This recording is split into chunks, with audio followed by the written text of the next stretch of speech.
Hello and welcome to today's webinar. Today I'm going to be covering DOMA Pre-Algebra. So the first thing I want to mention is that pre-algebra is a very broad area of mathematics. Generally speaking, it spans 14 areas of mathematics, starting with integer operations, decimal fraction operations, going all the way up to probability and data analysis. If you want to really assess a student or diagnose them, it could take 3 or 4 hours. But that's not really possible in today's environment. And so with DOMA Pre-Algebra, we can assess a student in about 45 minutes. It's not only going to cover basic mathematics from 3rd grade all the way up through 8th grade, but it'll also cover multiplication math facts as well as some basic reading comprehension skills. Now all of these are very important because we know that the pre-algebra skills is really the foundation of algebra success as well as 9th grade mathematics success. If we look at a summary report excerpt right here, we see that the DOMA Pre-Algebra assessment is covering many different areas. The green areas with the green circles means the student has mastery, the red is non-mastery, and the half circles are partial mastery. If a student is low in basic math, this assessment will actually turn on a timed and untimed math facts test. If the student misses a lot of the word problems, it actually turns on a short reading comprehension assessment. So what we're doing is covering all of those foundational skills that you really need to assess in order to find out what is going wrong, or what is going right for that matter. Let me go ahead and show you how DOMA Pre-Algebra looks. So I'm logged into an account. These students have completed an assessment, and we see those same 14 areas that I talked about before. We see the green circles, the red circles, and the half yellow circles. If my class I wanted to sort by any particular one, I can go ahead and click on the sort button by those column headings. So if I want to sort from high to low or low to high, if I click on the question mark, I can see what each section stands for. We see this one section is integer operations. If I click on here, this one area that everyone has non-mastery, I click on that and I can see this is geometry. Right? So let me dive in a little bit and show you a particular report. So if we look at this one student here, Edward, look at his detailed report. So if we look at this report for Edward, we see that Edward has actually non-mastery in a lot of areas, and he actually even struggles in some of his basic mathematics. Integer operations, he has partial mastery. Fractions, he has a non-mastery. Right?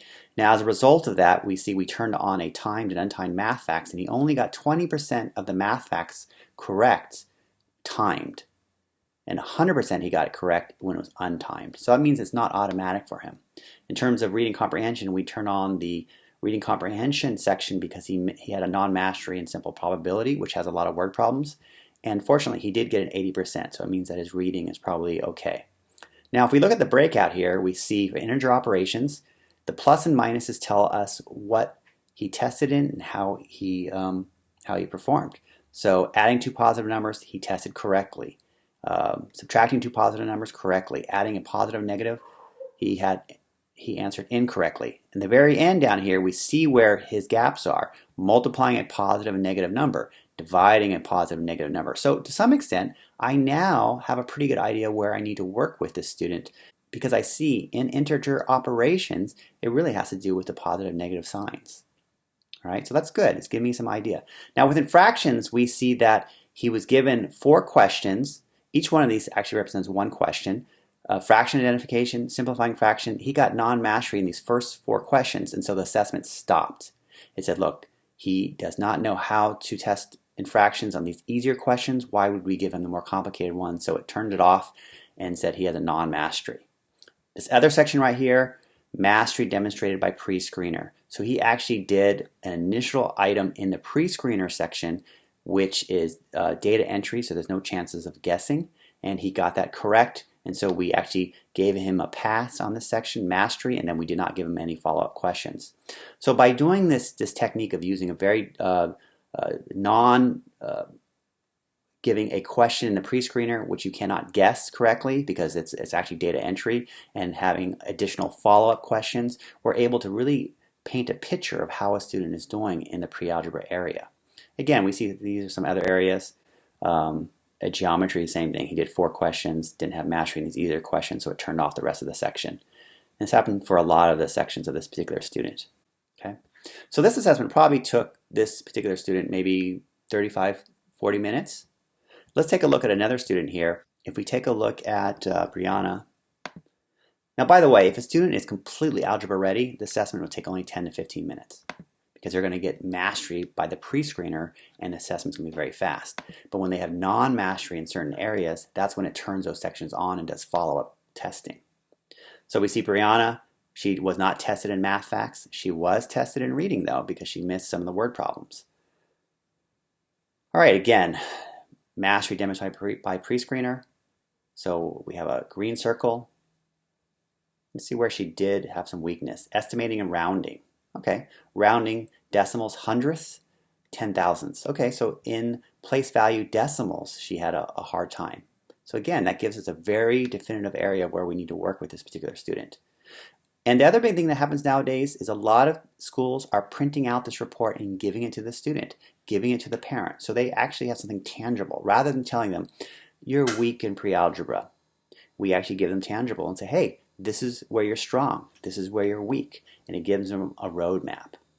I would recommend that you print out one of our sample reports or you print out a report from one of your students, look at this report, and this will help you. It takes a little bit of time to understand what you're looking at. There's really, again, 3 categories. Non-mastery, you also have mastery demonstrated by pre-screener, or there sometimes can be mastery demonstrated by full construct testing. That means you missed a pre-screener, but you were given all the items and you got a mastery by getting each individual item correct. Okay, it's quite simple.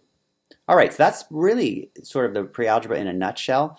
In terms of applications, lots of ways to use the assessment. You could use it whether as an individual student printing out a report. You could also use it from an RTI standpoint. You could take these scores, a combination of the basic math skills score and the pre-algebra score, and use it for placing students in particular classes. So maybe, are they algebra ready? Do they need algebra with support, or do they need to go into a math labs or intervention? The one other report I will mention is we do have the standards report right here. So if I grab the standards reports, I would basically grab a range. Say, let's take a look at from 5th grade to 8th grade, and I'm going to take a look at Common Core. I display my report, and now we're looking and seeing exactly which standards are mastered and which ones are not. Right? So anything that has a checkbox that's not checked means they did not master that. The nice thing about being able to run lower grades is that really sometimes the higher standard at the student's grade level doesn't tell you as much because we may not be testing fractions anymore in 8th grade, right? So what we want to do is go down low enough so we see, oh, are they missing a fundamental foundational skill that's a part of the lower grade level standard? That's what's nice about being able to run these grade level standards across multiple grades.